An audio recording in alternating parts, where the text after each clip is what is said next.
hemos tenido muy buenas críticas, muy buenos comentarios respecto al encuentro anterior, así que eso nos complace muchísimo. Eh, Nos acompaña Benjamín Catalán, secretario de Educación del Consejo Directivo Central, Mari Bravo, nuestra secretaria académica de la Escuela Rodolfo Walsh. Eh, Creo que algunos integrantes más del Consejo Directivo Central, estaba Cacana, no he visto a ninguno de los otros chicos. Es complicado un día como hoy, están en reuniones con diferentes áreas del ministerio, así que toda la gente que estuvo la vez anterior del Consejo, hoy no sé quiénes estarán. Pero bueno, de alguna manera están acompañando y siendo representados con algunos de los otros compañeros. Benja, ¿andas por ahí?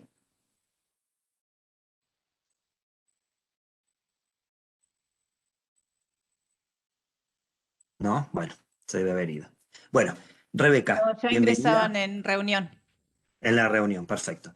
Bienvenida, Rebeca, todo tuyo. Bueno, gracias. Bueno, buenas tardes a todas, a todos, ¿cómo están? Eh, Ustedes, esperen que voy a compartir pantalla.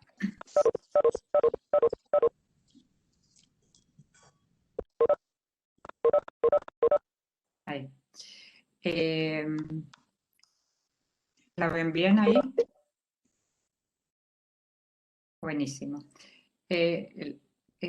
Ustedes han recibido, por un lado, material de lectura y por otro lado yo les había propuesto un pequeño ejercicio que lo puse nuevamente aquí en la pantalla con la idea de que si alguien intentó resolverlo, por supuesto fue una actividad, una propuesta, no es que era condición para participar, pero si alguien lo resolvió y quiere compartir algo, ya sea del ejercicio, de la lectura, abrimos un ratito ahora el intercambio, después yo voy a avanzar con mi propuesta.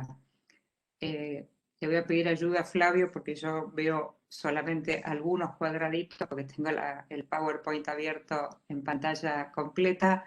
Así que si alguien quiere compartir algo para quien no llegó a recibirlo o a leerlo, yo les había enviado estas 4 frases que es común a veces o que las hemos recogido de las aulas y la intención era un poco revisar cuál es el enfoque, digamos, si uno pudiera como mirar la frase por detrás o leer entre líneas y ver qué enfoque de evaluación está presente en cada una de estas frases. Entonces, si alguien lo pensó y quiere compartirlo, con todo gusto. Buenas tardes. Hola. Hola, ¿qué tal? ¿Qué tal? La primer frase, me quedé con Sí. esa porque tuve poquito tiempo por ahí. Mañana nos seguimos, vamos a repasar para la prueba. Ujú. En esa afirmación, yo lo que encuentro que se muestra, que se realizará un corte educativo y que ese corte no es parte del proceso de enseñanza. Eso es lo que muestra esa afirmación. Buenísimo. Repasar para la prueba coloca esa instancia, la evaluación como una exigencia externa que certificará el aprendizaje adquirido por el alumno en términos de resultados. Se deja entrever el carácter sumativo de la evaluación. A mí, cuando yo vi esa frase, me quedé con esto, ¿no?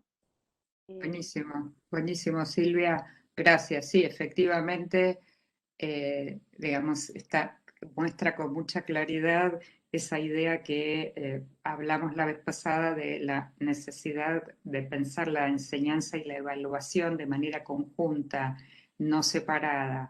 La evaluación tradicional ha separado siempre la enseñanza de la evaluación, ha hecho un corte, ¿no? Esta idea de mañana no seguimos, ¿no? Sino que paramos la enseñanza y vamos a repasar para la prueba, ¿no? Separando claramente los procesos y haciendo foco en la evaluación sumativa, ¿no? Buenísimo. Muchísimas gracias, Silvia. ¿Alguien revisó alguna de las otras frases que quiere compartir?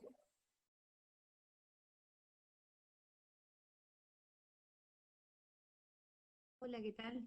Laura. Hola, Laura. Revisen todos los trabajos del año, elijan lo que les parece. Pueden revisar y mejorar para que entregan. Vamos a preparar una publicación. Puede pensarse desde una evaluación formativa, y sin embargo me quedaron como haciendo ruido un par de preguntas. ¿Qué es lo que se tiene que realizar? O sea, está claro en este sentido qué tiene que realizar el alumno, tiene que poner pie. Después, por ejemplo, hay una corrección previa de esos trabajos, hay señalamientos concretos para que ellos puedan hacer ese realizamiento o esa corrección. ¿Qué sería el criterio de mejor? Porque cuando dice elegí que te parezca mejor, ¿a qué apunta justamente ese sentido de mejor? Si tiene que ver con el contenido, si tiene que ver con la calificación que recibe ese trabajo, tiene que ver con el interés del alumno, porque está una publicación. Compañera, ¿podrá acercarse al micrófono? Porque se escucha muy bajito. Ahí, ¿se escucha? Ahí un poquito mejor, sí. Ahí un poquito mejor, sí. ¿Repito o sigo? No, yo escuché, hasta ahora escuché las preguntas sobre esta misma frase. ¿Y qué análisis, digamos, cuál fue el análisis sobre esa frase? Pero estaba analizando que en realidad podría pensarse desde una evaluación formativa, pero hay un montón de cosas que me están haciendo ruido y no sé hasta qué punto puede pensarse positiva. Por ejemplo, estas cosas que no están claras, y después, cuando se plantea que se entreguen estos trabajos, ¿hay un espacio de retroalimentación en el medio? O sea, desde la oralidad se va a trabajar, o solamente los chicos tienen que revisar y entregar la producción. Entonces Bien. no sería formativa, sería sumativa también, a menos que se especificaran otros criterios. Bien, muy bien, Laura. Pareció. Muy bien, gracias por el aporte.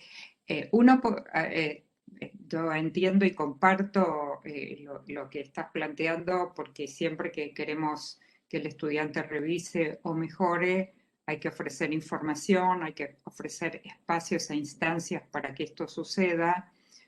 Uno podría decir que este es un ejemplo de un docente que está empezando a querer caminar sobre la evaluación formativa, ¿no? En el sentido que vuelve o pide a los estudiantes volver a revisar, volver a hacer, no es algo que se entregó y ya está, sino que se presupone, o en todo caso debería completar, en qué momento van a poder revisar eso, con qué consignas más claras, cuál fue la retroalimentación. Así que me parece que comparto el análisis. Y también le agregaría que la última frase de vamos a preparar una publicación, más allá de que no tiene, digamos, más especificación y obviamente está tomada una frase suelta como ejercicio, ¿no? Porque hay que ponerla en contexto, pero la idea de encontrarle un sentido a la producción tiene que ver con un concepto que la vez pasada, digo, lo mencionamos, que es la idea de evaluación auténtica, ¿no? Una evaluación que se hace no simplemente porque se lo tengo que entregar a la profesora, sino aquí tenía un sentido de lograr una publicación colectiva, ¿no? Me parece que coincido en que es un esbozo, es un inicio de querer empezar a caminar por la evaluación formativa, pero que tiene todavía mucha información para completar. Buenísimo, gracias, Laura. ¿Alguien tomó la 3 o la 4? ¿Puedo hablar de la 4? Sí, sí, claro. Después de que termine el parcial, escriban qué es lo que les resultó más difícil y por qué. Bueno, yo lo tomé eso como una autoevaluación, chicos, pero también una evaluación para el profesor. Buenísimo. Un instrumento alternativo que fue el proceso. Permite evidenciar el diseño del estudiante para que vuelva a revisar sobre aquello que les faltó, poner el ojo en lo que les faltó comprender. También en las consignas, para que el docente pueda tener un porque quizás las consignas no estuvieron claras, entonces el docente puede tener un panorama también de autoevaluación. Buenísimo. Buenísimo, Gloria. Muchísimas gracias. Efectivamente, es un ejemplo, en principio, de algunas prácticas de autoevaluación que nosotros vamos a trabajar sobre ellas en el próximo encuentro. Y efectivamente, como siempre, digamos, hablamos de la evaluación formativa, que no es solo para los estudiantes, sino también vuelve para el profesor cuando nosotros recibimos respuestas de los estudiantes, en este caso con un ejemplo de autoevaluación, ¿no? Donde se le pide al estudiante que pueda identificar qué le resultó difícil y por qué, y ahí se abriría un espacio tanto para el estudiante revisar sus dificultades como para el docente, puede ser las consignas o puede ser que tiene que volver a enseñar el tema. Así que fantástico, estamos en esta cuarta también mirando, digamos, una de las prácticas de la evaluación formativa. Buenísimo. ¿Alguien tomó la 3?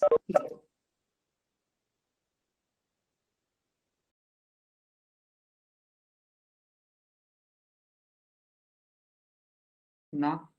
Bueno, la idea de la 3 era también mostrar el corte que hay en la evaluación tradicional, entre la evaluación, fíjense que si terminan rapidito con la evaluación, después podemos leer este artículo tan interesante, con lo cual en principio presuponemos que la evaluación no es interesante, ¿no? Y nosotros estamos pensando en que la evaluación también sea una posibilidad de aprendizaje, una situación interesante y desafiante para el estudiante, ¿no? Bueno, buenísimo. Gracias por los aportes y que tuviéramos, aunque sea un pequeño espacio para la discusión. Voy a avanzar con el tema de criterios e instrumentos de evaluación, que eran los temas propuestos para el segundo y el tercer encuentro. Y quería, en principio, a mí, si encuentro el humor o las imágenes, ¿no? Donde fíjense que esta primera mirada dice, dependiendo de dónde veas las cosas, la percepción de la realidad puede ser muy distinta, ¿no? Uno ve 4 y el otro ve 3. Y esto nos pone en tema con relación a los criterios de evaluación, ¿no? ¿Qué estamos mirando cuando miramos la producción o el desempeño de un estudiante? Partiendo de la base que para poder construir después juicios de valor o asignar una calificación, o inclusive también para ofrecer retroalimentación, vemos la gran variabilidad que hay entre los equipos docentes, entre cada uno de los docentes. O sea, quien mira y ve 4, como en la imagen anterior, y quien mira y ve 3, muchas veces eso lo vemos en las mesas de exámenes, ¿no? Donde hay por ahí 3 profesores o un tribunal, y un profesor aprobaría a ese estudiante, el otro no está seguro y el tercero lo desaprobaría. Entonces uno claramente podría identificar allí o la ausencia de criterios compartidos o por lo menos explícitos, públicos y transparentes. Nosotros en el enfoque que estamos trabajando en estos 3 encuentros desde un paradigma de evaluar para aprender y no solamente para certificar, se hace imprescindible que los criterios de evaluación de los estudiantes sean públicos, o sea, los puedan ver la comunidad educativa, las familias, mis colegas, que sean transparentes para todos, quiere decir que no solamente se comparta, sino que se entiendan los criterios y que sean compartidos, que no nos alcanza, digamos, la definición de compartidos para decir, bueno, yo se los leí el primer día de clase, ¿no? O yo se los entregué el primer día de clase. Nosotros necesitamos compartirlos para que los estudiantes se apropien de esos criterios y los puedan usar en sus propias producciones. Algunos expertos van un poquito más allá y dicen que los criterios habría que construirlos con los estudiantes, o sea, no solamente compartírselos, mostrárselos, sino construirlos con los estudiantes. Nosotros sabemos que esta práctica de construirlo con los estudiantes es una práctica, por supuesto, que lleva más tiempo y más compleja, y si yo tengo una materia una vez por semana, me lleva mucho tiempo hacer la construcción con los estudiantes, pero sí puedo compartir y después les voy a mostrar algunos ejemplos de cómo esta práctica se enseña, o sea, qué tipo de ejercicios se pueden hacer para que estas prácticas de criterios compartidos se puedan llevar adelante en las aulas.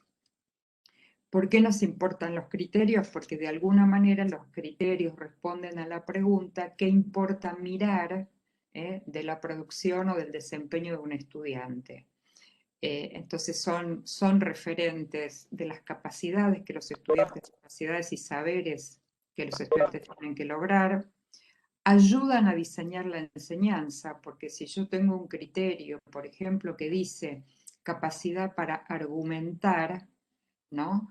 Y es un criterio que voy a utilizar para evaluar, se supone que debo trabajar en la enseñanza sobre la capacidad de argumentar, porque si después voy a evaluarla, o los estudiantes tienen claro que ese es un criterio de evaluación, mis prácticas de enseñanza tendrán que tal vez enseñar esa capacidad y hacerla practicar, o sea, ofrecer ejercicios, espacios y tiempo para esa práctica, poder efectivamente practicarla.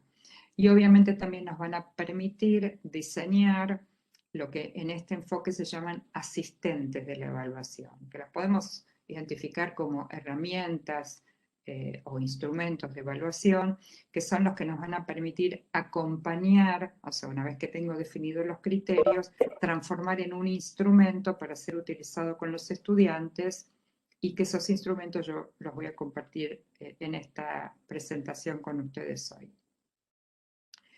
¿De dónde sale las fuentes para definir los criterios? O sea, ¿de dónde yo saqué que el criterio puede ser la capacidad para argumentar?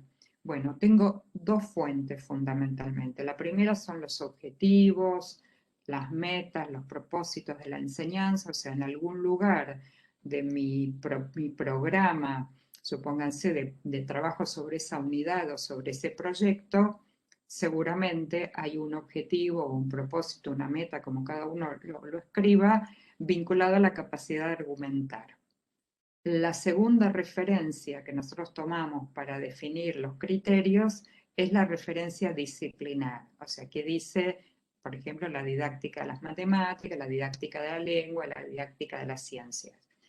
Y les voy a dar un ejemplo que no tiene que ver en particular con la escuela, pero para ilustrar, fíjense si yo estuviera en una escuela de gastronomía o en un curso, ¿no?, de repostería, y quisiera que ustedes hagan buenas tortas, ¿sí? Que, digamos, que sean capaces de desarrollar estas habilidades o capacidades para hacer una buena torta.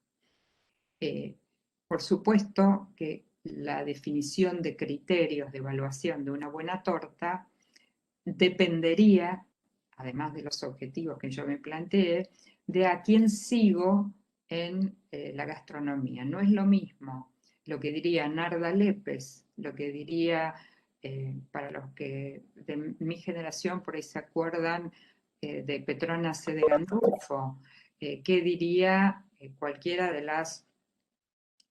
los chefs que nosotros vemos hoy en la televisión, por ejemplo.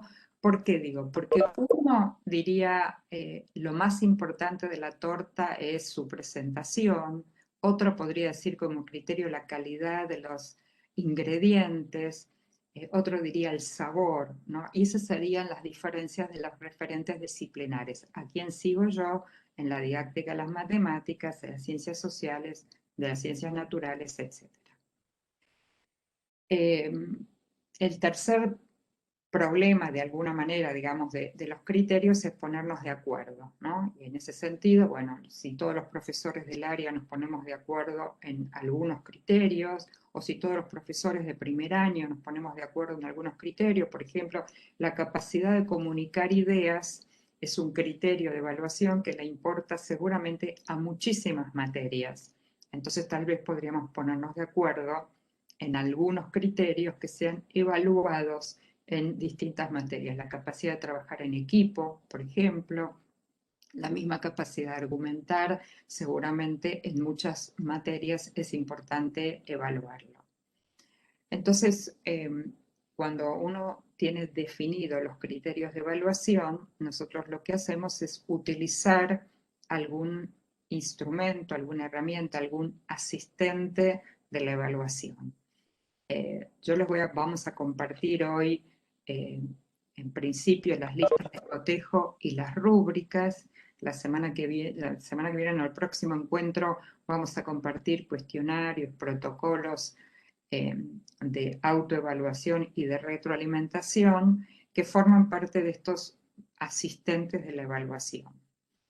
En particular, las rúbricas, que es a lo que básicamente nos vamos a dedicar ahora, tienen una función. Las rúbricas fueron diseñadas, fueron propuestas hace más de 20 años por una persona que se llama Heidi Andrade, que ella escribió un artículo muy interesante diciendo que los criterios de evaluación tienen que ser públicos, compartidos, transparentes, construidos con los estudiantes. Ese fue su artículo, y allí ella propone el trabajo de las rúbricas básicamente como dispositivos de retroalimentación.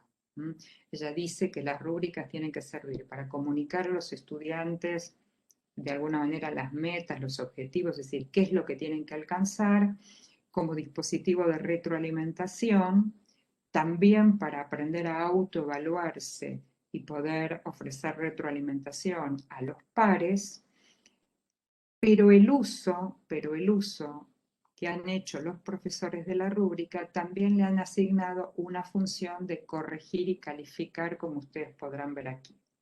Pero no es originalmente el uso de la rúbrica, ¿no? El uso de la rúbrica originalmente tuvo que ver con estas 3 primeras funciones y no con esta última, que también vamos a ver cómo se hace, cómo se diferencia.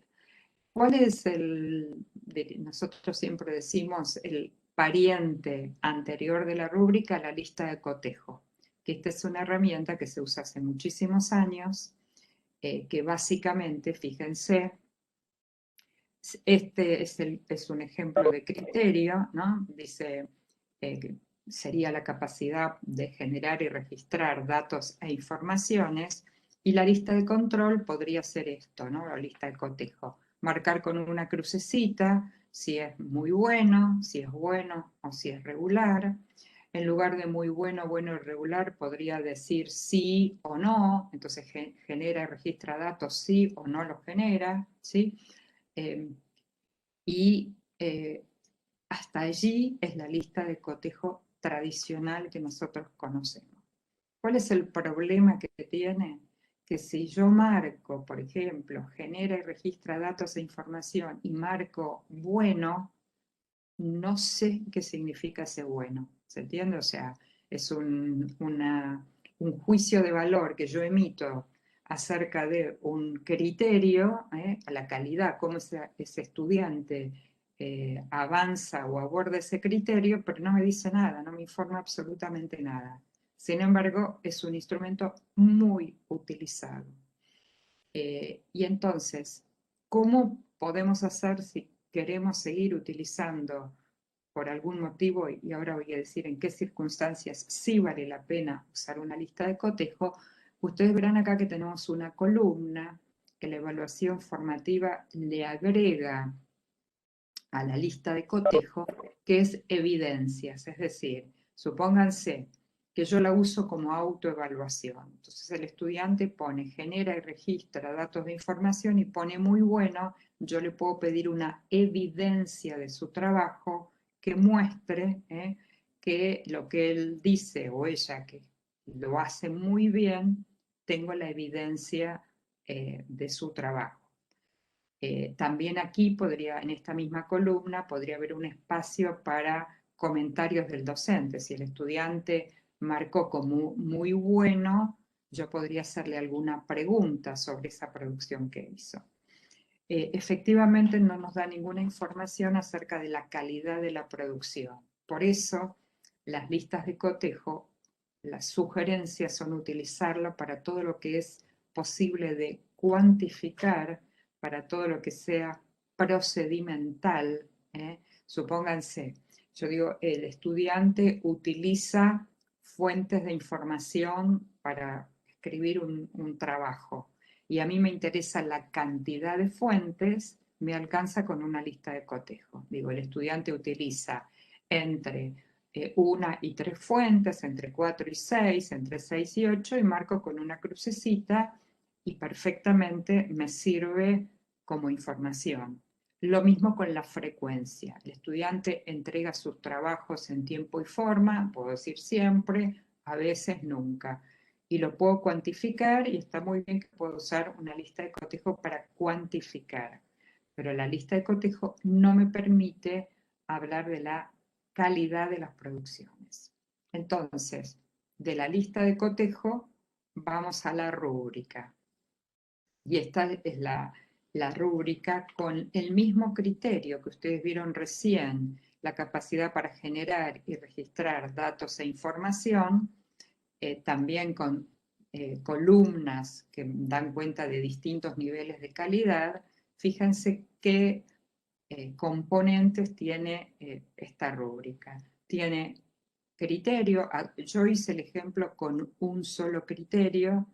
Las rúbricas pueden tener entre 4 y 6 criterios, no más porque después es muy difícil administrar una rúbrica con tanta cantidad de criterios, ¿sí? Tengo aquí 4 niveles de calidad que también los expertos dicen que es lo mínimo que debiera tener una rúbrica, porque vieron que si ponemos 3, hay una fuerte tendencia, como nos muestra la estadística, a poner la mayoría de los estudiantes en el medio. Entonces, con 4 o 5 hay más posibilidad de discriminar entre los estudiantes en el sentido del concepto de discriminación positiva que hay en el campo de evaluación. Es decir, me permite entender mejor a cada estudiante y podría decirles que en esta rúbrica yo podría escribir adentro de cada nivel, experto, competente, aprendiz, necesita mejorar, los nombres de mis estudiantes en este criterio. Entonces, por ejemplo, en experto pondría a Juana, a Mónica, a Mari, a Cecilia, ¿no? En competente pondría a Agustín, a Susana, a Liliana, o sea, y tendría un mapeo de dónde están mis estudiantes con respecto a ese criterio. Acá ustedes verán que no usamos excelente, muy bueno, bueno, regular, usamos categorías que en este caso nos presta la psicología cognitiva, experto, competente, aprendiz, necesita mejorar, pueden crearse obviamente otros modos de identificar los niveles de los descriptores. Y lo que está acá adentro, que en la lista de cotejo estaría vacío solo para poner una crucecita, aquí hay lo que se llaman descriptores. ¿Qué hacen los descriptores? Describen el nivel de calidad esperado de este criterio. Si ustedes leen junto conmigo van a ver que no hay frecuencia ni cantidad. Dice, registra y organiza los resultados de la indagación en una tabla pertinente al tipo de información obtenida, representa los datos en gráficos pertinentes al tipo de información y fundamenta su elección.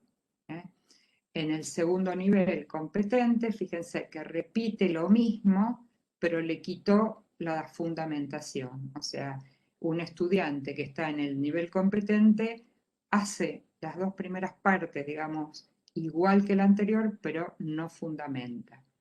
En el aprendiz vemos que registra los resultados, pero ya presenta dificultades para su organización o para representar los resultados, y en el necesita mejorar, ausencia de gráficos, o sea, ya no hay gráficos, ni siquiera los presenta, y mantiene la dificultad en los resultados en la organización.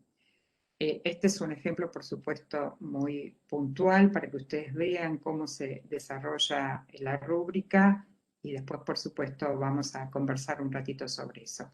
Este es otro ejemplo de rúbrica más completa, porque fíjense que arriba están los objetivos de la unidad o del proyecto en el que están trabajando los estudiantes, para que cuando el estudiante pueda usar la rúbrica como autoevaluación, pueda referir su mirada a el alcance o no de los objetivos. Entonces aquí hay dos criterios, la capacidad para reflexionar y la capacidad para planificar una investigación, la misma cuestión de los descriptores, y acá una columna que son para comentarios o del propio estudiante o para retroalimentación entre pares o retroalimentación del propio docente.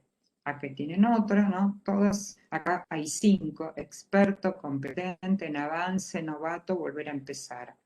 Y el mismo criterio con el que les mostré los dos anteriores. Entonces, algunas pistas para diseñar rúbricas, ¿no? Cómo las hacemos y cuáles son los errores más frecuentes. Entonces voy a compartir primero las pistas y después los errores.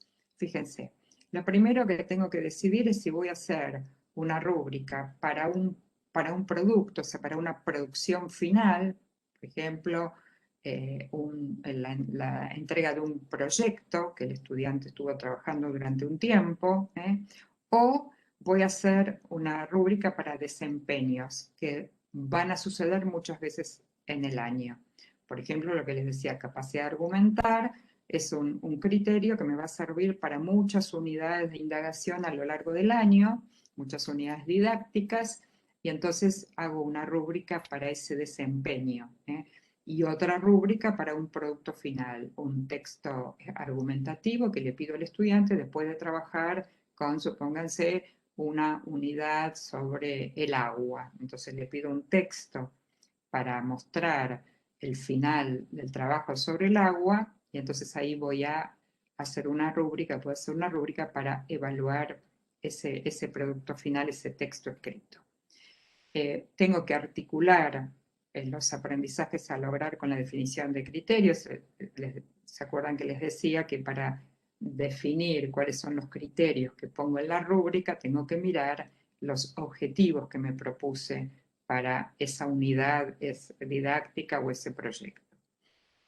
Tengo que graduar los descriptores, o sea, cada descriptor, si ustedes ven, va del máximo, o sea, lo mejor que yo espero que un alumno haga, que muestre la calidad de su trabajo, hasta llegar al nivel más bajo. Tengo que mantener el contenido de los descriptores en cada nivel. Quiere decir, si yo hablo, por ejemplo, de que el estudiante utiliza variedad de fuentes de información, tengo que hablar de la fuente de información en todos los niveles de la rúbrica. No puedo en uno hablar de las fuentes de información, en el segundo nivel hablo de el modo en que cita las fuentes, en el tercero hablo de su capacidad para fundamentar, y en el último, ¿se entiende? Tengo que hablar de lo mismo en cada una de las columnas. Describo sin emitir juicios de valor, no digo el texto del alumno está muy bueno, el texto del alumno está regular, sino describo lo que el alumno hace.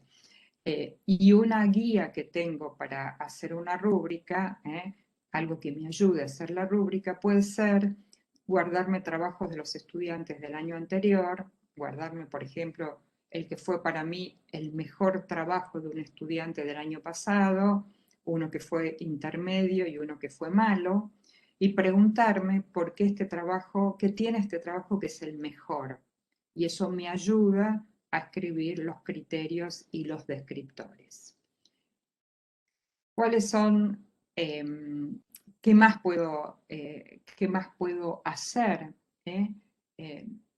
para que los estudiantes se apropien de las rúbricas? Les decía al principio que no me alcanza con decirle a los estudiantes, acá les entrego la rúbrica y cuando ustedes vayan a hacer este trabajo, utilicen la rúbrica que los va a guiar y a su vez pueden autoevaluarse. Necesitamos que los estudiantes primero entiendan qué es una rúbrica, cuál es el sentido, con lo cual yo debería mostrar la rúbrica cuando empezamos la unidad, no cuando la estamos cerrando. Y debería poder usarla varias veces mientras dure esa unidad didáctica o ese proyecto en el que estamos trabajando. ¿Cómo les enseñamos a hacer? Bueno, mirar ejemplos buenos y ejemplos malos, es decir, le doy a los estudiantes esos 2 trabajos o 3 que me guardé del año pasado, por supuesto sin nombre, y le pido que ahora se pongan ellos en el rol de evaluadores y que evalúen esos trabajos de esos estudiantes con la rúbrica, y que definan para ellos cuál es el mejor, cuál es el intermedio, cuál es el peor, utilizando las rúbricas. Porque por supuesto es más fácil mirar la producción ajena con la rúbrica inicialmente, sobre todo cuando no tengo práctica sobre ella. Bueno, la otra posibilidad es, después de que los estudiantes hacen eso, debatir sobre qué es un trabajo de calidad, qué es una buena argumentación, ¿no? Y discutir con los estudiantes y debatir, y de allí salen criterios que no están enunciados tal vez como criterios, pero sí los estudiantes dicen, bueno, una buena argumentación es cuando el estudiante puede fundamentar con bibliografía. Bueno, nosotros anotamos eso, fundamenta con bibliografía, y después nuestra función va a ser acomodar todo eso en una rúbrica. Describimos las peores, o sea, el nivel más, los 2 extremos. Bueno, ¿qué es buena calidad de argumentación y qué no es? Les hacemos practicar con ejemplos, les hacemos que se retroalimenten entre ellos con una rúbrica, y obviamente les ofrecemos tiempo después de usar la rúbrica para que puedan mejorar su producción, algo que les faltaba efectivamente a una de las frases del inicio de nuestro trabajo. ¿Cuáles son los errores más frecuentes que nosotros encontramos? Bueno, por un lado les decía la falta de graduación, que el primer nivel es casi idéntico al segundo, o el primer nivel tiene un montón de descriptores y el segundo tiene solamente 2, ¿no? Ahí el salto de un nivel a otro es muy grande. Dijimos que los procedimientos no son apropiados para las rúbricas, pero sí para una lista de cotejo. La idea de formular siempre en positivo. Ustedes vieron que en los ejemplos que yo les mostré no aparece la palabra no, porque esto impacta en lo emocional, impacta negativamente en los estudiantes. Entonces preferimos usar presenta dificultades para, ausencia de respuestas en el trabajo, que poner no lo puede hacer, no lo sabe hacer, no lo logra, ¿no? En términos básicamente del impacto emocional. Tampoco utilizamos pero en los descriptores. ¿Vieron cuando a uno le dicen, tu trabajo está muy bueno, pero, ¿no? Y uno ya está esperando lo que viene detrás del pero, que de alguna manera invalida la primera parte de la frase, ¿no? Que a uno le dijeron que el trabajo estaba muy bueno, pero, y uno está esperando que ahora viene una parte que no está bien. Entonces, las rúbricas proponen punto y aparte, ¿no? Yo le puedo decir a alguien en la rúbrica que su trabajo incluye los referentes que hemos trabajado en clase, por ejemplo, punto y aparte. Y después si le quiero decir algo que tiene que mejorar, se lo digo en otra frase, separando la valoración positiva de lo que tiene que mejorar. Bueno, evitamos incluir cantidad y frecuencia en esos descriptores, y evitamos también formulaciones ambiguas como por ejemplo tu presentación, que esto lo vemos muchas veces en las rúbricas, tu presentación mantuvo el interés de la audiencia, ¿no? Y eso, digo, es bastante subjetivo, porque para mí pudo haberlo mantenido y para otro no. Entonces, evitamos en la rúbrica usar juicios de valor. Lo que hacemos es utilizar descriptores. Entonces, acá les muestro ejemplos de producciones que podemos usar, y solamente son ejemplos cuando digo que una rúbrica se puede usar para lo que uno llamaría productos finales. cuando los estudiantes hacen un video, un podcast, una producción escrita, una infografía, un proyecto, una investigación documental, un texto escrito, por supuesto. Y otras rúbricas que las hacemos para desempeños, capacidad para trabajar en equipo, para argumentar, para abordar problemas, para mirar de distintas perspectivas, para analizar críticamente. Ustedes verán que son rúbricas diferentes las que hacemos para la producción que para los desempeños. Las que hacemos para la producción son las que habitualmente los docentes utilizan para calificar. Entonces, les voy a mostrar, voy un minutito para atrás, cómo hacemos para calificar. Se los voy a mostrar con este ejemplo. Supongamos que esta es la rúbrica completa con 2 criterios. Lo primero que vamos a hacer es definir cuánto vale cada criterio. Entonces yo digo, capacidad para reflexionar vale 6 puntos y capacidad para planificar una investigación vale 4. Entonces voy arriba. Si capacidad para reflexionar vale 6 puntos, el experto tiene los 6 puntos. El habilidoso tendrá 4, el aprendiz tendrá 2 y el último, el principiante, podrá tener 1 o 0. Esas son definiciones que yo voy a tomar. En el de abajo valía 4, bueno, el experto vale 4, el habilidoso 3, el aprendiz 2 y el otro 1.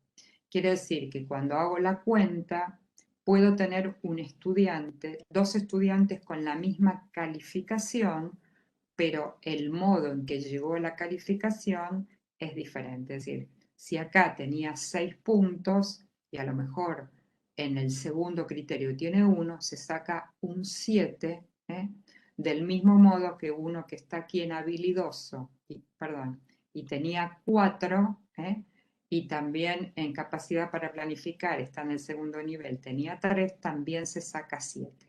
Esto permite mostrar la heterogeneidad de estudiantes que tengo dentro del aula. Es decir, que aún los que se sacan la misma calificación, su modo de haber logrado esa calificación puede tener descriptores diferentes en la rúbrica. Para finalizar y dejar que podamos dialogar, en Internet hay un montón de sitios de rúbricas. No todos los sitios tienen buenas rúbricas, por supuesto, y la mayor confusión que hay en las rúbricas que hay en Internet es que a muchas listas de cotejo le ponen el nombre de rúbricas, pero en realidad son listas de cotejo. Pero muchas veces es más fácil bajar una rúbrica y mejorarla, está bien, que a lo mejor empezar a hacer una rúbrica de cero.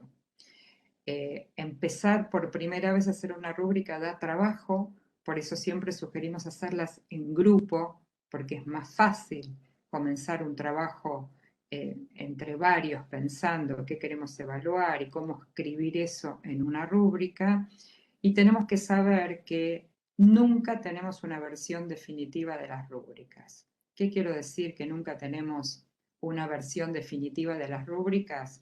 Que seguramente cuando usemos las rúbricas con nuestros estudiantes vamos a tener que ajustarla y seguramente a lo mejor la segunda vez usamos una versión mejorada y la tercera vez una otra versión mejorada. ¿Por qué? Porque los estudiantes, miren, si nos hacen muchas preguntas sobre los descriptores, quiere decir que los descriptores no estaban suficientemente claros. Yo tengo que usar un lenguaje accesible a los estudiantes para que entiendan el sentido y qué significa cada descriptor. Puede ser que me encuentro con estudiantes de mucho más nivel que el que yo pensaba encontrar o al revés, con lo cual tengo que ajustar la rúbrica. Y por supuesto, no hay 2 grupos iguales, entonces lo que yo utilizo en un grupo a lo mejor exactamente igual no me sirve para el otro grupo. Entonces necesito, por eso siempre decimos que la rúbrica es como, siempre es la anteúltima versión, ¿no? Porque siempre la estamos ajustando, mejorando, y por supuesto los estudiantes también aportan muchas veces ejemplos que nos hacen ajustar un criterio o aclaraciones. Entonces, por eso no decimos esta es la versión definitiva.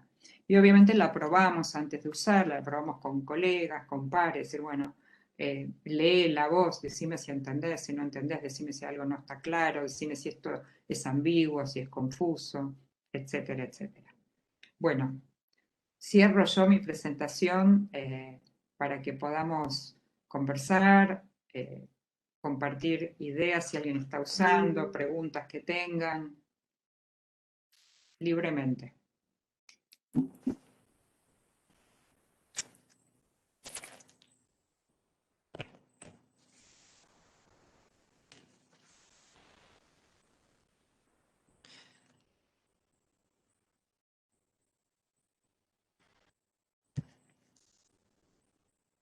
Los dejaste pensando, Rebeca.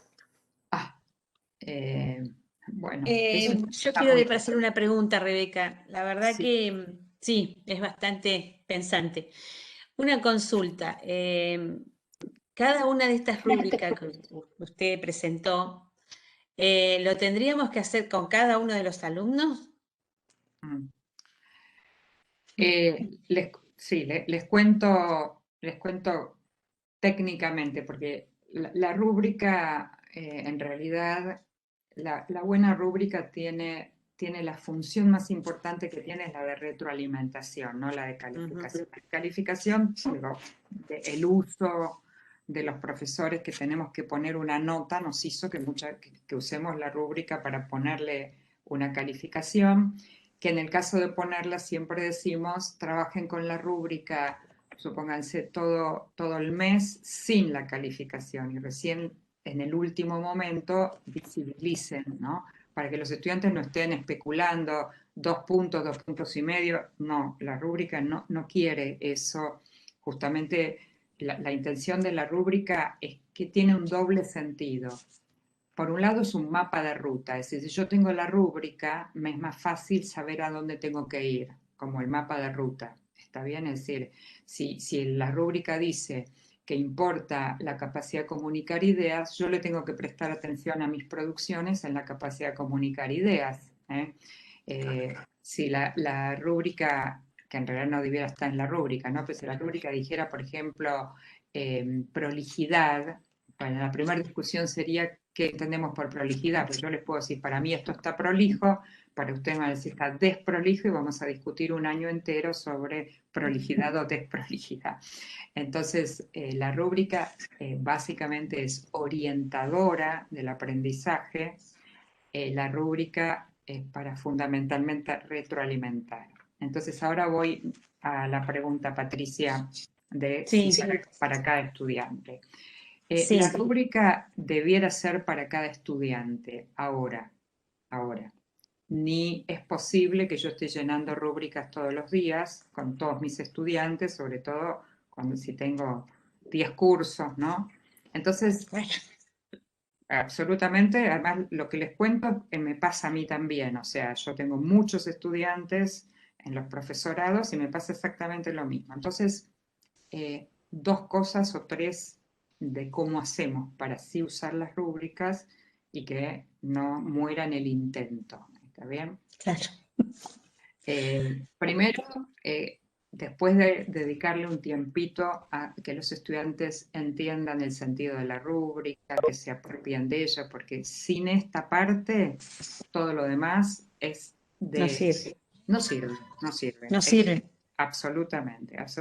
O sea, tampoco sirve si yo soy la única en el colegio que hago esto. ¿Está bien? Digo, no es que no sirve. Digo, es una práctica que no se sostiene en el tiempo. Entonces, Claro.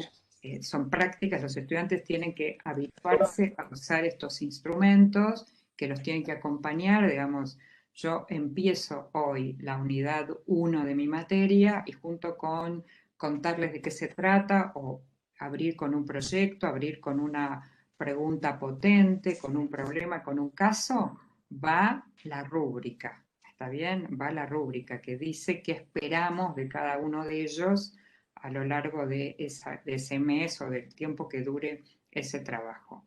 Entonces, los estudiantes tienen que saber que hay algunos momentos donde van a completar la rúbrica a modo de autoevaluación. ¿Está bien? Y me la van a enviar a mí con uno de los trabajos que yo tengo previsto hacer durante ese mes, como autoevaluación para reflexionar, no para poner nota, sino el estudiante va a marcar, por ejemplo, en su rúbrica, en alguno de los criterios, donde él identifica que se encuentra. Y muchas veces necesito que la rúbrica venga con el trabajo práctico, por ejemplo, ¿no? Entonces, ¿qué hace el estudiante?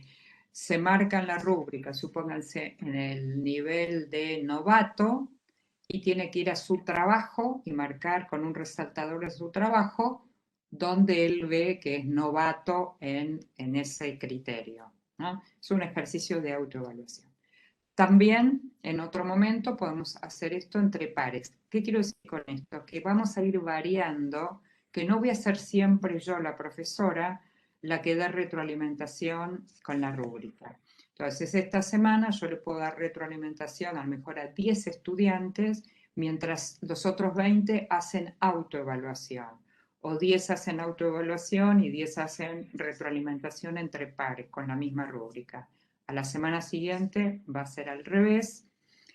Cuanto más práctica los estudiantes tengan sobre la rúbrica, menos tiempo les lleva a ellos y menos contradicción va a haber. Miren, la estadística muestra que si yo marqué en la rúbrica de un estudiante, completé, supónganse, el primer criterio en el nivel experto, y el estudiante se marcó en el mismo nivel, no necesitamos retroalimentarlo, ¿se entiende? Porque quiere decir que él y yo estamos mirando lo mismo en su producción.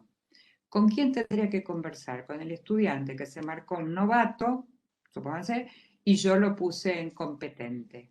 Y esa conversación no es quién tiene razón, esa conversación es, mostrame en tu trabajo por qué vos te pusiste en novato y yo te muestro cómo yo vi en tu trabajo tu calidad de experto. ¿Está bien? Esa sería la posibilidad.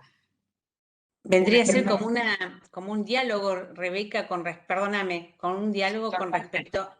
Totalmente, Patricia. La rúbrica es un instrumento que nos tiene que llevar al diálogo. En el próximo encuentro que vamos a hablar de retroalimentación, vamos justamente a retomar esa idea. Con lo cual, uno podría decir, yo tengo posibilidad de darle retroalimentación con la rúbrica, todas las clases a todos mis estudiantes. No, de ninguna manera.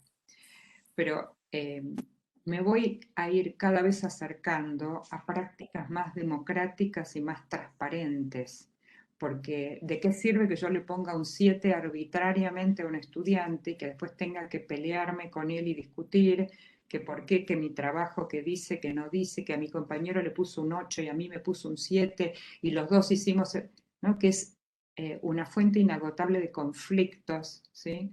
Entonces, la rúbrica, al tener descriptores, al tener la posibilidad de que los estudiantes practiquen con sus propias producciones, por ejemplo, una vez que aprendieron a usar la rúbrica y que la usaron con trabajos de otros, ¿no? Sin nombres, vieron, ellos son jueces más bravos que nosotros. Cuando los ponemos en el lugar de evaluadores, no perdonan una, ¿no? En términos de rigurosidad, a esto le falta, a esto para que complete este descriptor, a este trabajo le falta tal o cual cosa. Entonces, primero se apropian de una manera de mirar las producciones. Después le pedimos que cuando hagan una producción nos manden la producción con su autoevaluación, o sea, que miren la rúbrica y ellos completen, con lo cual también exige para ellos un ejercicio de reflexión que inicialmente, al no tener estas prácticas, un profesor me decía el otro día, los estudiantes me mienten cuando me completan la autoevaluación, mienten, porque por ejemplo, ninguno se pone en el que tengo dificultades, me dice, yo sé que tienes dificultades. Entonces uno podría preguntarse, ¿por qué mienten? ¿No? Bueno, porque siempre las evaluaciones estuvieron ligadas a la calificación. Entonces, si yo me pongo en el nivel de novato, mi primera asociación es que eso me va a bajar puntos. Yo no quiero que me bajen puntos, ¿se entiende? Está absolutamente ligada a la calificación. Nosotros tenemos que, para encarar la evaluación formativa, ir despegando la retroalimentación, la evaluación formativa del proceso de la calificación. No significa eliminarla, porque nuestro sistema es con notas, pero que el recorrido tenga que ver con lo formativo, con la posibilidad de que el estudiante se dé cuenta y nosotros le demos información acerca de cómo mejorar eso, para no llegar al final y decirle estás desaprobado. Sino lo que quiero es que avance y mejore. ¿Se entiende? Sí. Es una práctica nueva, con la cual lleva tiempo. El profesor que me decía esto, de que los estudiantes le mienten, bueno, yo le pregunté, ¿cuántas veces hiciste autoevaluaciones? Me dijo 3. Dije, bueno, cuando hagas 20, volvemos a conversar, porque hay una práctica donde los estudiantes tienen que confiar en que nosotros no estamos usando esa información para calificarlo, sino estamos usando esa información para mejorar nuestras propuestas de enseñanza, porque si nos damos cuenta que los estudiantes en su autoevaluación, supónganse la mayoría, muestra dificultades en la comprensión de un texto, bueno, a mí me da que pensar que a lo mejor tengo que volver a enseñar el texto, volver a explicar, usar otra estrategia de enseñanza. Pero al mismo tiempo me va a permitir retroalimentar. Y ahí voy a otro ejemplo, que no siempre la retroalimentación tiene que ser individual. Es decir, yo leí la producción de 5 estudiantes, ¿no? Y los 5 presentan los mismos descriptores. Quiere decir que yo voy a juntar a los 5 o voy a grabar un audio en el WhatsApp y voy a decir, bueno, ustedes 5, les doy la retroalimentación y les digo que, bueno, para mejorar esto y esto, les hago una pregunta para que puedan pensarla, les hago una sugerencia, digamos. Y entonces estoy retroalimentando no uno por uno. Por supuesto que leí uno por uno, porque cuando leo los trabajos leo uno por uno. Solo que al trabajo viene agregada una hoja que empieza a generar un estudiante más autónomo, más consciente de su proceso de aprendizaje. ¿Lleva tiempo? Sí. ¿No se logra en unos meses? No, no se logra. Esto es para toda la escolaridad.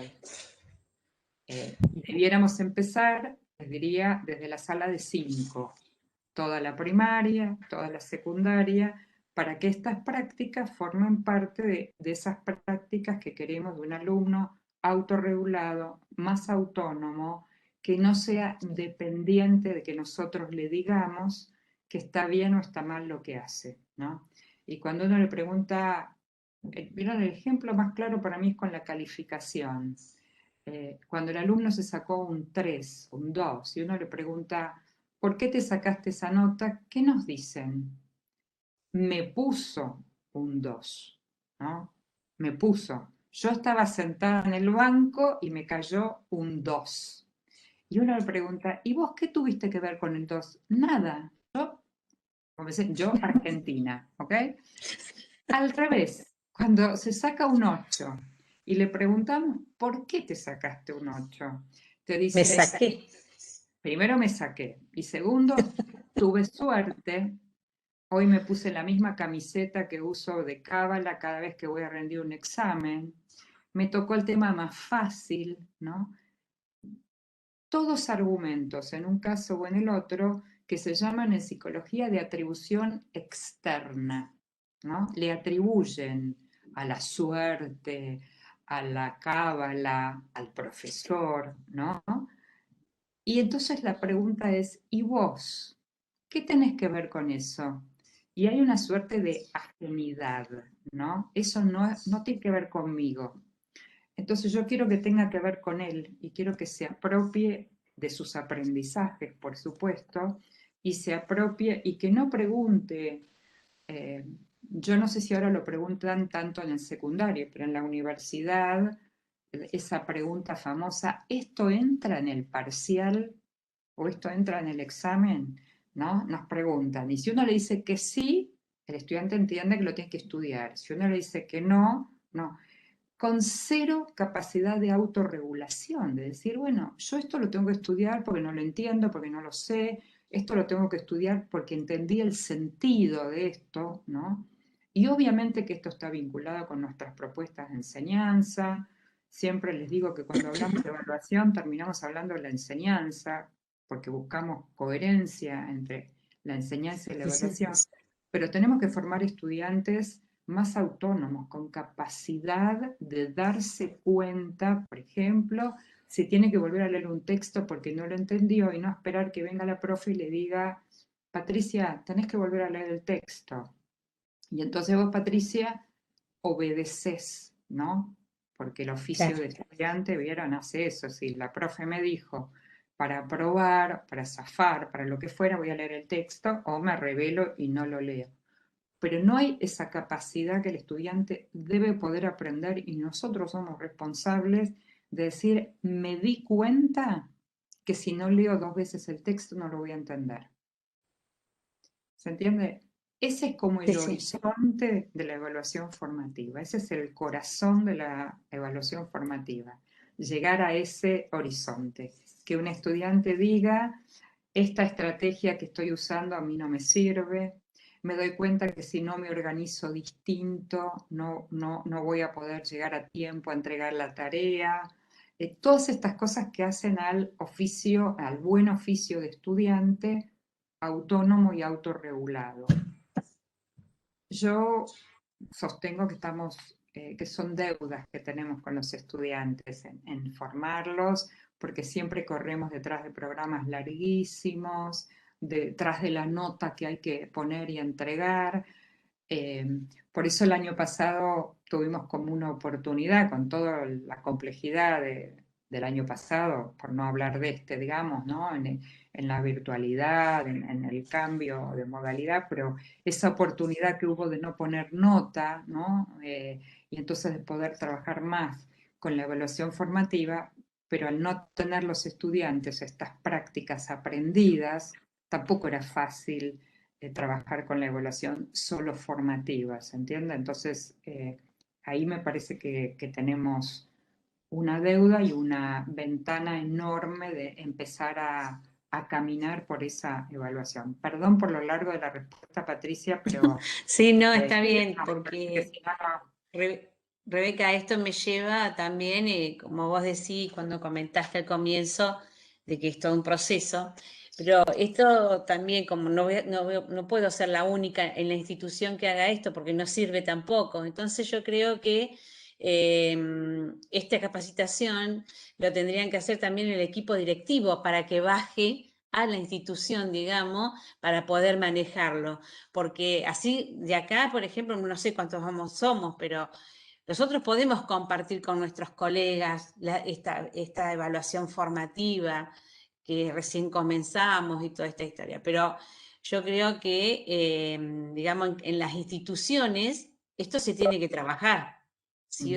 Porque si no es como que no, tampoco con los colegas, si no se aceita, digamos, no se practica, es como no llevar a nada, no sé, es mi punto de vista, no sé qué punto Sí, dicen. sí, yo comparto, comparto y de hecho en muchas provincias argentinas, por ejemplo, estamos trabajando con ministerios o con direcciones, pero también te quiero decir, y digo, me contradigo, pero porque también pasa que vieron que los cambios no solo vienen de arriba para abajo, los cambios también No, vienen no, desde abajo.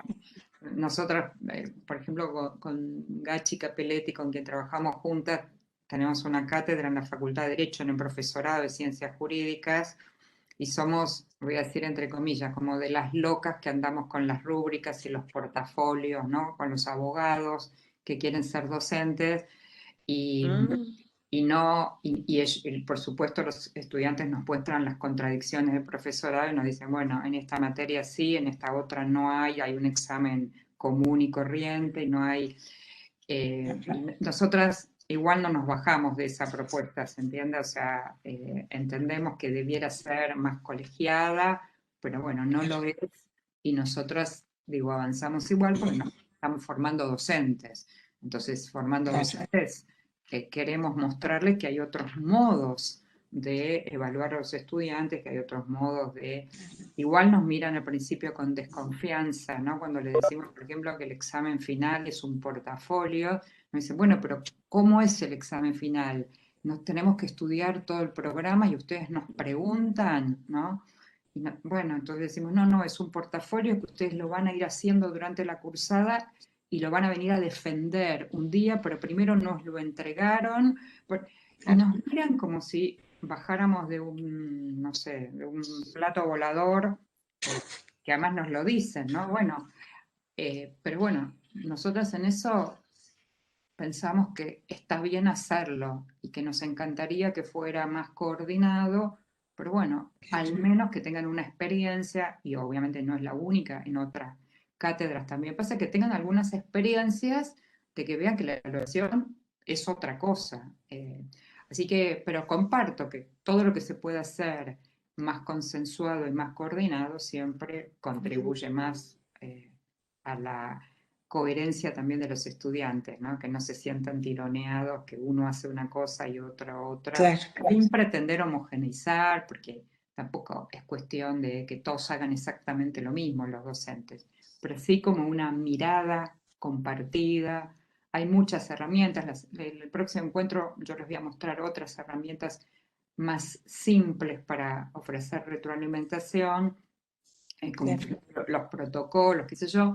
Entonces uno puede decir, bueno, si yo tengo una materia de 2 horas por semana, a lo mejor me conviene usar más esto que esto. Si yo tengo 5 horas por semana, puedo dedicar un tiempo más a la rúbrica. Es decir, entonces uno dice, bueno, a lo mejor elegimos y las materias que más carga horaria tienen, les proponemos que empiecen a trabajar con rúbricas, y las que menos carga horaria, que trabajen, supónganse, con protocolos o con listas de cotejo, y entonces cuando lleguen a tercer año tal vez ya podamos avanzar con más materias, con rúbricas. Es decir, uno puede pensar en planes estratégicos, ¿no? Sin que meter a toda la escuela junta, ¿no? Sino armar algo progresivo. Totalmente de acuerdo. Sí, sí. Gracias, Patricia, por tu... Gracias, Rebeca.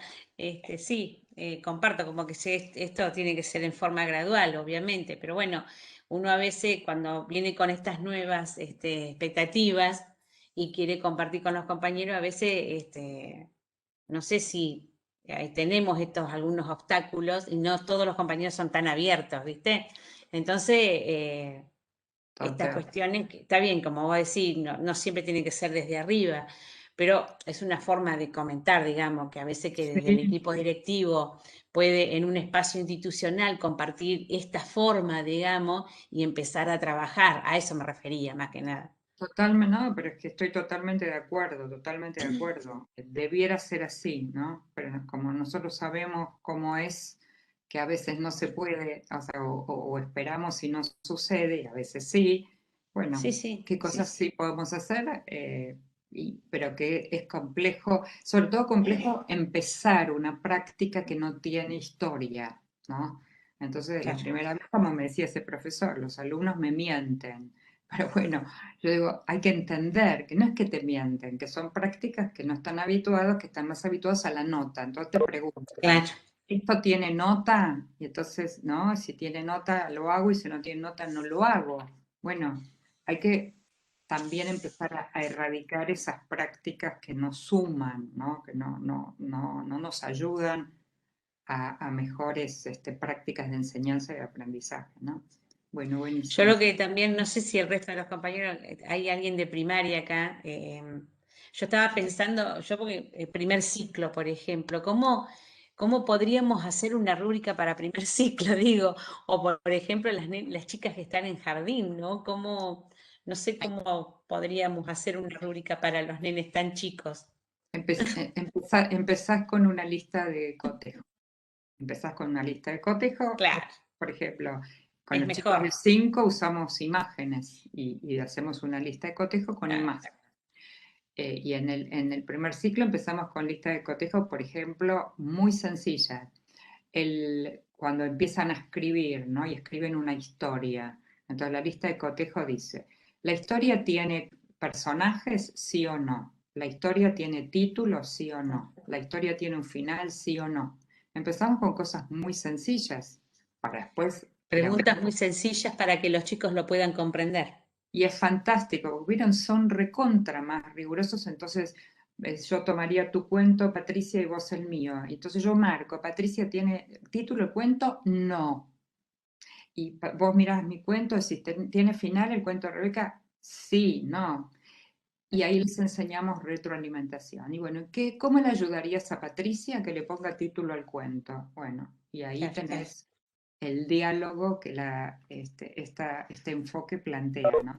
Y se van acostumbrando y es maravilloso verlos, ¿no? Son, te digo, más rigurosos que nosotros mismos. Bien. Gracias, Rebeca. No, al contrario. ¿Alguien más quiere compartir alguna idea, algún comentario, alguna pregunta, algo? Y yo, Hola, bueno, ay, buenas perdón. tardes. No, espero a la señorita, por favor. Quiera. Hola. Bueno, Hola. yo estoy un poco, o sea, con alguna duda y quería compartirte cómo trabajo yo, a ver si está bien con los criterios. Yo nunca trabajé con rúbricas, pero sí venimos trabajando mucho en secundaria acá en Río Negro, como comentaba la otra vez, con los criterios y los indicadores de evaluación. Y bueno, y es una práctica que venimos haciendo, tenemos que hacer informes cualitativos y también los usamos para hacer esas devoluciones a los estudiantes y a sus familias, pero siempre tengo esta duda respecto de los criterios. Es como que a mí me sirve generar criterios concretos, por ahí no tan como que sean demasiado pretenciosos, y los indicadores a su vez ponerle lo más concreto posible. No sé si indicadores por ahí sería lo que vos planteaste como evidencias, ¿no? Cuando hablabas de las tasas de cotejo. Descriptores. Los descriptores, serían los descriptores. Claro. Bueno, Sí. cuando me ha pasado que he hecho criterios de evaluación, como por ejemplo, reflexionar acerca de la importancia de los medios de comunicación o de la manipulación mediática. Claro, es recontra amplio, abstracto, y después digo, bueno, ¿cómo lo evalúo? Entonces, tengo que generar un criterio más como preciso, que yo pueda ver y que tenga evidencias para verlo yo y que el estudiante también pueda, obviamente, conocerlo para darse cuenta. ¿Es así? Sí, el problema lo tenés más en los descriptores que en el criterio, porque el que vos dijiste recién es un muy buen criterio que lo podés escribir en lenguaje más fácil para que los chicos lo entiendan, pero el criterio está muy bien. Lo más observable lo tenés que poner en los descriptores. O sea, cuando vos decís capacidad para fundamentar las opiniones, ¿sí? Es un criterio y está muy bien. Después vos necesitas poder observarlo y ahí entra los descriptores. ¿Se entiende? O sea, y está bien que sea además en lenguaje lo más sencillo. Ahora, esa tiene tiene una trampa que viene de más arriba, que es los objetivos que vos escribís, vos no importa, que escribís en la planificación, que en general se escriben objetivos para, como yo digo, para presentárselo al rector o al director, pero no son objetivos que después los podamos usar. Entonces, escribimos un objetivo que dice, por ejemplo, que el estudiante reconozca el valor de la democracia. Bueno, de ese objetivo, contame cómo llegas a un criterio. Bueno, un largo camino, muchacha, hay que recorrer para ir de que el estudiante valore o comprenda el valor de la democracia para algo que vos puedas enseñar y evaluar, digamos. Entonces, el problema es que si escribís esos objetivos, no tenés posibilidad de sacar los criterios de allí. Ahora, si vos escribís objetivos más alcanzables en términos, digamos, de su formulación, eso te lleva a los criterios con más facilidad, ¿se entiende? Porque recuerden que el criterio responde a la pregunta ¿qué importa mirar del aprendizaje del estudiante? Y no importa mirar todo, porque nadie puede evaluar todo, ya lo sabemos, ¿entiendes? O sea, nosotros enseñamos muchas más cosas de las que podemos evaluar, ¿eh? Primero por una cuestión de tiempo. Si yo uso, no sé, 20 horas para enseñar, no puedo usar 20 horas para evaluar, ¿se entiende? O sea, no. Lo que hacemos siempre es una selección de lo que vamos a evaluar, de saberes representativos o capacidades representativas. Entonces, si yo quiero saber, por ejemplo, si un alumno comprende la idea de democracia, ¿no? Si yo lo formulo así, que el estudiante desarrolle comprensión de la idea de democracia, es tan amplio que no tengo manera de visibilizar. Pero entonces la primera pregunta que a mí me viene es cómo defino, cómo sé que un estudiante comprende. Y digo, un estudiante comprende cuando puede explicar con sus propias palabras, cuando puede ofrecer un ejemplo, cuando puede evaluar críticamente un texto, o sea, digo todo eso, ¿no? Esos serían los descriptores. ¿Se entiende? Entonces, digo, no, que el estudiante comprenda es tan amplio, ¿sí? Que yo no lo puedo no lo puedo usar así como está para poder evaluar. Pero el problema lo tengo con lo que yo escribí ahí, en que el estudiante comprenda el valor de la democracia. Ese puede ser un propósito para los 5 años de la escolaridad, que comprenda el valor de la democracia. Y estaría bien para 5 años, digamos. Pero después yo necesito, cuando voy a usar, no sé, enseñar la unidad de la Constitución Argentina, ¿no? Escribir un objetivo específico, entendible, o sea, lo puedo escribir en un lenguaje, por supuesto, para mí, pero después lo voy a traducir en un lenguaje y los chicos lo entiendan, ¿no? Lo que voy a hacer es adecuarlo al lenguaje de los estudiantes, ¿no? Así que esa sería la respuesta, Luisina, a tu inquietud. Pero está bien, hay que escribir objetivos reales, ¿no? Para presentarle al rector de la escuela. Con perdón de los rectores si los hay aquí, pero planificaciones, lo que llamamos una planificación viva, no muerta en el cajón del escritorio, sino viva, que me acompañe, que esté sobre mi escritorio, que los chicos tengan acceso a ver la planificación, compartir con ellos la planificación, mostrarle a dónde vamos, por qué vamos hacia ahí, pedirles que si tienen ideas, ¿no? Alguno vio un video interesante sobre el tema, ver si lo podemos incorporar, alguien tiene un amigo, un tío que es experto en tal cosa, tal vez lo podamos entrevistar, o sea, esa planificación que además tachemos en la planificación, agreguemos, ¿no? Y que la verdadera planificación sea la que ocurrió con todas esas tachaduras, agregados, pegados, papelitos de post-it de colores, que tenga sentido la planificación, no solo para entregar como un documento burocrático, sino para el uso cotidiano, y eso también me tiene que ayudar en la evaluación. Perdón, Rebeca, yo siempre, no discuto ni mucho menos, ¿no? Pero yo siempre dije que la planificación es del docente y tiene que ser flexible. No hacer una planificación, por ejemplo, que nos han pedido ahora mensual. Por ejemplo, una de las escuelas que yo trabajo tiene que ser mensual.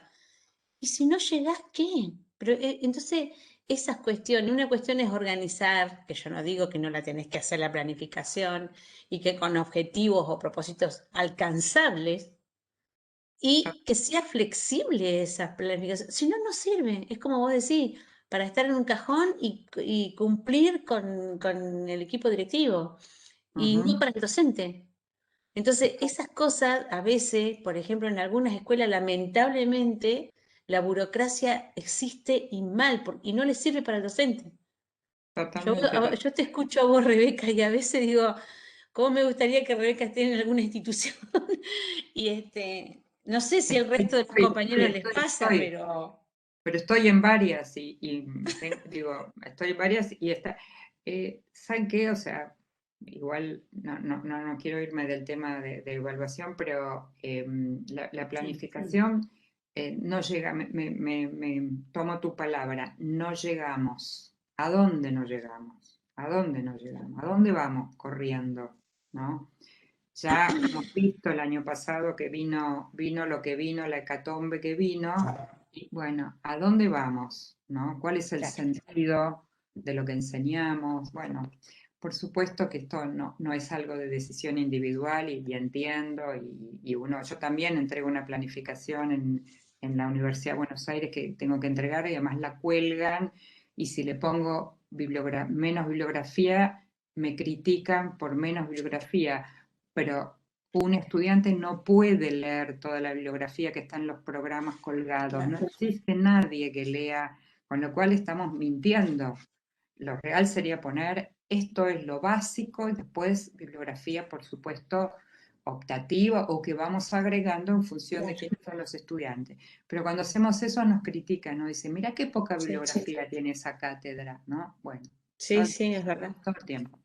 Bueno, había alguien, una voz masculina, que quería hacer una pregunta, porque si no van a decir que las mujeres hablamos mucho y no quiero Sí. que nos digan Buenas eso. tardes. Hola. Buenas tardes, Rebeca, y a todos, obviamente.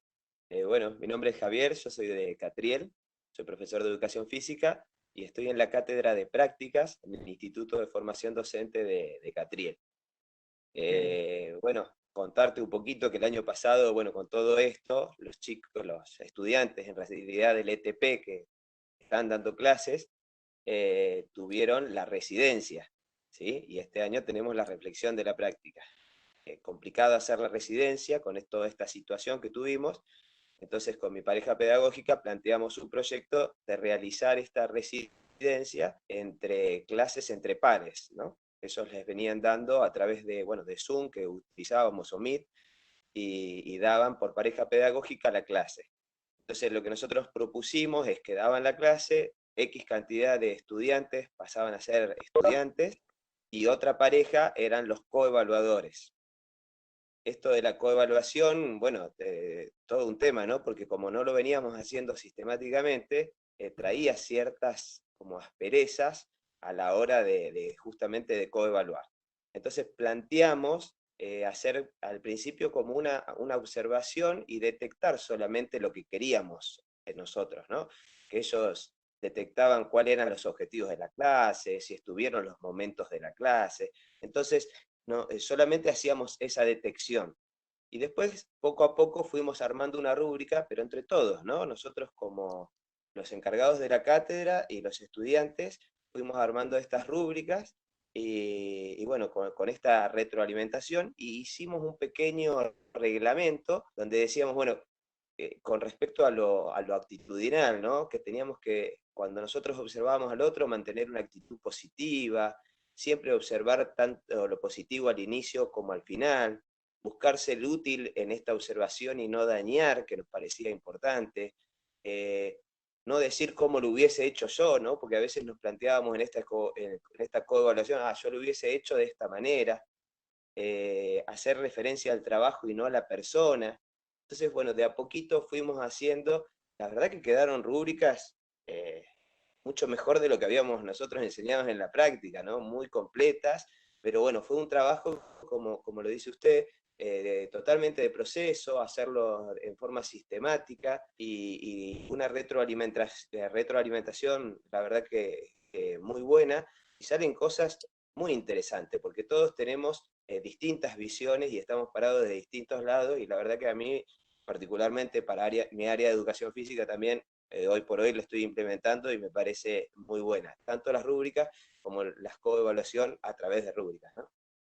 Buenísimo, Javier. Me encanta lo que estás planteando y me encanta además que lo plantees desde la educación física, ¿no? Que siempre dicen, no, los de educación física no podemos aplicar nada de todo lo que se dice en estas estrategias, así que buenísimo. Y bueno, ojalá puedas compartir con tus colegas esos ejemplos que seguramente van a servir porque hay criterios que sirven para muchas áreas disciplinares, no solamente para las prácticas. Así que buenísimo, buenísimo.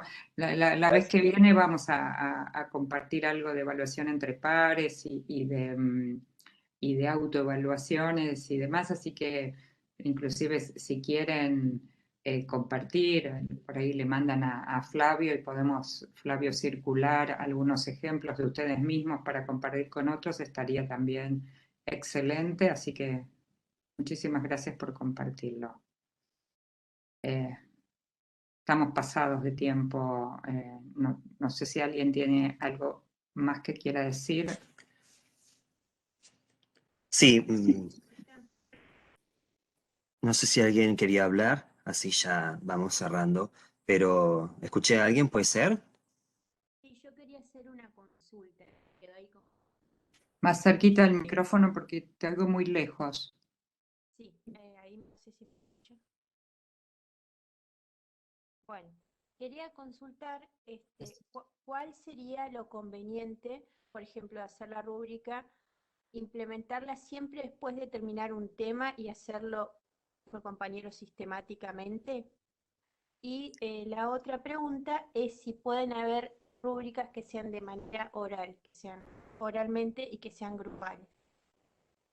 Sí, hay, por ejemplo, podemos hacer una rúbrica para el trabajo colaborativo y ahí hay criterios para evaluar lo que el grupo como grupo hace y produce, pero también podemos incluir algunos criterios individuales, ¿no? Así, por ejemplo, cuál fue el aporte de cada uno para el trabajo grupal, o sea, la rúbrica puede combinar lo grupal y lo individual perfectamente, que era la segunda parte de la pregunta. Y la primera parte de la pregunta ya me la olvidé. Si me la decís de vuelta. Eran los tiempos, ¿cuándo sería conveniente? Ahora sí. La idea de la rúbrica, en principio les decía que se construye o se comparte cuando se inicia un tema. Si el tema dura una clase, bueno, no tiene sentido una rúbrica, porque no es una rúbrica para cada clase ni para cada trabajo. Si yo tengo una unidad o un proyecto, supónganse que dura un mes. Lo primero que voy a mirar es cuáles son las producciones, las evidencias de aprendizaje que le voy a pedir a mis estudiantes, que son absolutamente variadas.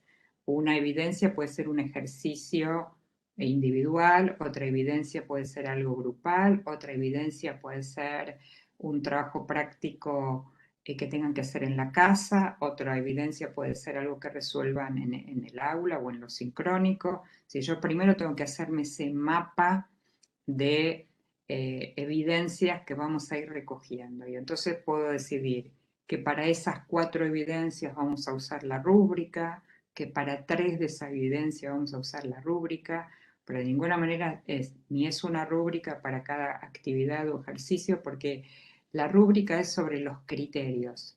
Y vuelvo al ejemplo, si el criterio es la capacidad de argumentar, yo tengo que ver si en los tres ejercicios, actividades que les voy a proponer, el estudiante tiene que hacer algo con la argumentación. Y entonces estoy usando la misma rúbrica cada vez que el estudiante va a hacer una actividad vinculada a la argumentación. ¿Se entiende? Pero no es algo que voy a usar por cada clase, voy a usar una rúbrica. Y es más, yo debería tener algunos criterios que debería atravesar todas las rúbricas de todo el año. Por ejemplo, supónganse, la capacidad de comunicar ideas, si en mi materia es muy importante, debería ser un criterio que esté siempre presente.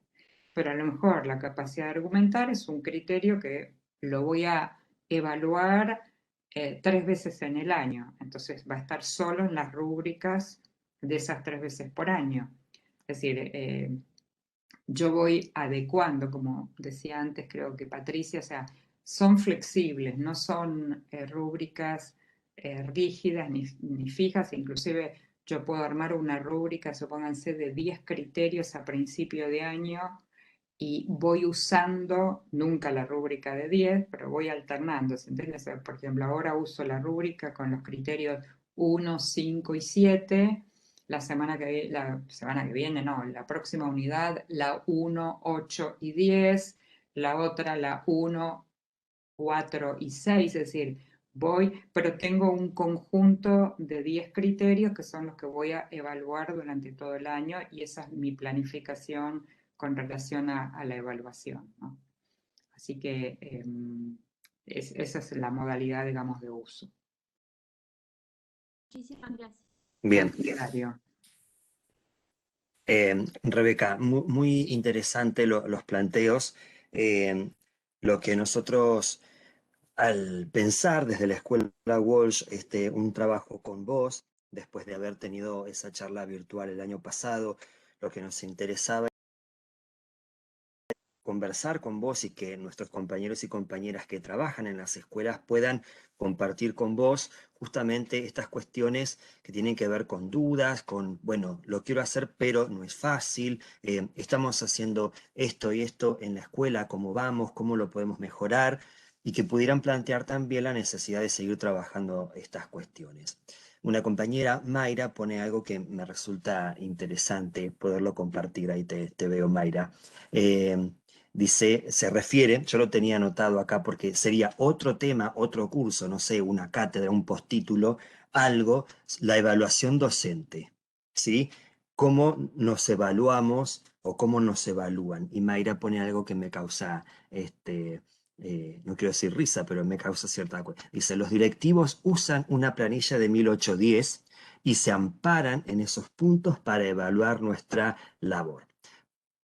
Los directivos no usan, está esa planilla, es una normativa, es parte del sistema, en algún momento Rebeca dijo, y todos sabemos que el sistema entra en contradicciones cuando queremos hacer o queremos practicar una evaluación formativa y resulta que a nuestros estudiantes los tenemos que calificar, tenemos que acreditar que ellos adquieren determinados saberes en algún momento de su escolaridad, pero además... a nosotros también nos evalúan. Y es cierto, la planilla no es de 1810, es un poquito más cerca, del 69, creo que es la de media. Hoy estuvimos leyendo con Mari y anda Natalia Roncayo por ahí, que puede ampliar también. Nuestros compañeros del CDC de nivel medio están trabajando sobre eso. Qué interesante sería poder hacer un trabajo de evaluación formativa entre docentes. Me parece que podría ser un camino que cada institución podría comenzar a transitar, porque si uno lo vive, si tiene esa experiencia, la puede compartir con sus estudiantes, porque automáticamente hablamos de evaluación y pensamos en que nosotros docentes evaluamos a nuestras niñas, niños, niñas. Y en realidad nosotros también somos evaluados. ¿Sí? Y a veces sentimos eso, que nos evalúan con una planilla de 3 siglos atrás. Y en realidad estamos necesitando otras cosas, ¿sí? En nuestras instituciones. Así que bien podríamos, en algún momento nosotros, yo soy directivo, por eso me dolió, Mayra. Perdón, Flavio, si yo también soy y comparto con la compañera de Mayra, y disculpen los equipos de directivos, no es, a ver, el equipo directivo hoy puede estar y mañana no, es cual. algo Nosotros circunstancial, digamos, somos todos no son docentes en eternos. realidad. Claro, no, En está realidad bien, somos pero somos todos todos docentes. somos todos docentes y hemos transitado los mismos caminos. Es Tal un cual, rol tal cual. distinto al docente que está en el aula, ¿no? Pero bueno, más allá de eso, sería interesante que las instituciones pudieran trabajar o abordar este tipo de evaluación y empezar a transitar ese camino. ¿Cuál distintas serían nuestras prácticas en las escuelas si uno pudiera tener esa experiencia, ¿sí? Poder trabajar con rúbricas. Me parece interesante armar portafolios del trabajo de los docentes, sería algo, es un trabajo más, como el docente tendría porque es un trabajo armar esas rúbricas, es un trabajo que a lo mejor no estamos acostumbrados a hacer, ¿sí? Hoy no es fácil, pero bueno, es algo interesante y qué distinto sería nuestro paso por las instituciones si esto cambiara un poco, ¿no? Totalmente. Déjenme compartirles para cerrar esto. Esto es una fotocopia tomado de una profesora de física en el año 2012, quiero decir, no es de 1960, ¿no? La profesora le escribe a su directora y le dice, me dirijo a usted para solicitarle autorización para alterar el orden de las unidades de la planificación de introducción a la física de cuarto o tercera. Los motivos son meramente pedagógicos, dado que la unidad 2 requiere de mucha abstracción y dificulta la relación del contenido con el alumno por el poco bagaje de contenidos físicos que poseen a esta altura del año. Propongo pasar a la unidad 2 a último lugar y mantener los otros como están. Agradezco su actuación. Y la directora le contesta: profesora, le comunico que planteé esto que me solicitó, pero la respuesta es que debe ajustarse al proyecto. Saludos. Bueno, no es de 1960, de 2012. Convivimos con esto, convivimos con esto. Me parece que cuanto más conciencia tengamos y más posibilidades de trabajo colectivo, como decía Flavio, en cualquier formato, digamos, no importa, me parece que vamos a ir pudiendo superar algunas de estas contradicciones que son, seguramente son muchas, pero bueno, vamos como abordándolas, tampoco podemos todas juntas. Entonces uno también prioriza y dice, bueno, ¿dónde pongo más energía? ¿Por dónde puedo empezar? ¿No? Porque si no te agarra la impotencia, que todo no puedo. Entonces me parece que hay posibilidades de decir, bueno, ¿dónde pongo más energía? ¿Qué es más prioritario que qué? ¿No? Así que buenísima esta posibilidad de compartir y reflexionar. Bueno, me voy porque tengo otros esperando en la puerta. ¿Vieron? Que están golpeando la puerta del Zoom. Así que, Bueno, muchas Rebeca, gracias. No, muchas gracias y nos vemos en el próximo encuentro. Igual mandamos, como siempre, material de lectura para el próximo.